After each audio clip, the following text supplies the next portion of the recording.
a'udhu billahi minash shaitanir rajim. Bismillahir rahmanir rahim wa sallallahu ala nabiyil karim. Ina sake kira ga talakawan Najeriya, musamman mutanen arewa maso gabashin Najeriya. Mu da muke zaune a wannan yanki, wallahi mu muka ga bala'in da muka gani a baya. Saboda haka mu har gobe muna kiran mutane, idan akan General Muhammadu Buhari ne, wallahi gemun ka ko ya kai kasa, idan ka faɗi ɗaya zamu mayar maka 10. Duk arzikinka ba kai karuna ba, in akan Buhari ne zamu da kai.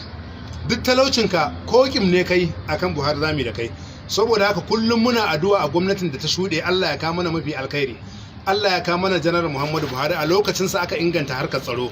Kar ku manta fa, mu a garin mu an kai lokacin da idan ka ce soja officer, wallahi tallahi za ku yi fada da shi. In ka ce wa dan siyasa honorable baya so, idan ka ce mai anguwa alangoro buya zai yi.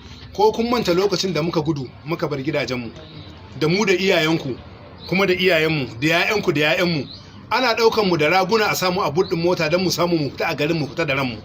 An zo sallar idi, sallar layya, muka bar ragunan mu, ga rago kayan ka bayan da za ka yi kaci.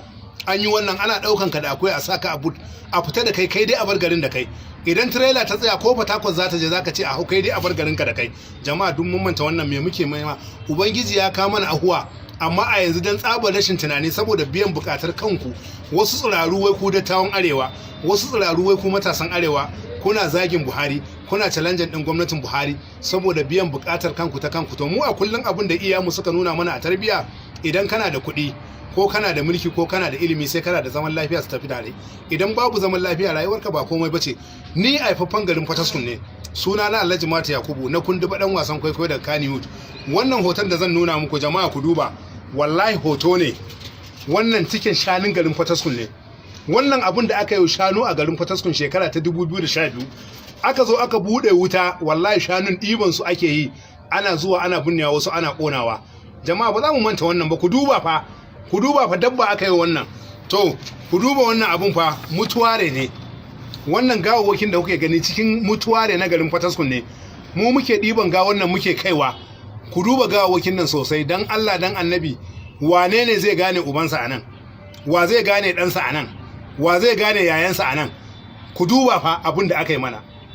Mutane mun manta wannan, ba za mu gode ubangiji ba, yanzu ya kawo mana sauki. Ku duba wannan mota.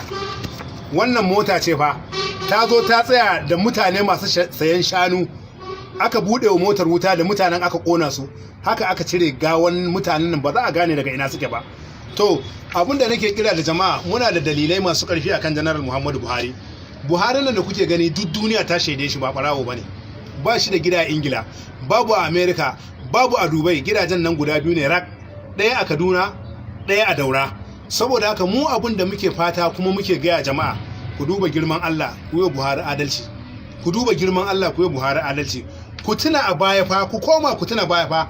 A garinmu idan aka zo, ba ma garinmu ba, arewacin Najeriya, idan aka zo sallar Juma'a, idan ka shimfiɗa sallaya, idan wani ya zo kusa da kai sai ka duba ka ga waye. Idan baka yarda da shi ba, za ka ɗauke sallayar ka. Karfe 12 mun shiga gida, karfe 4 mun shiga gida, karfe 3 mun shiga gida.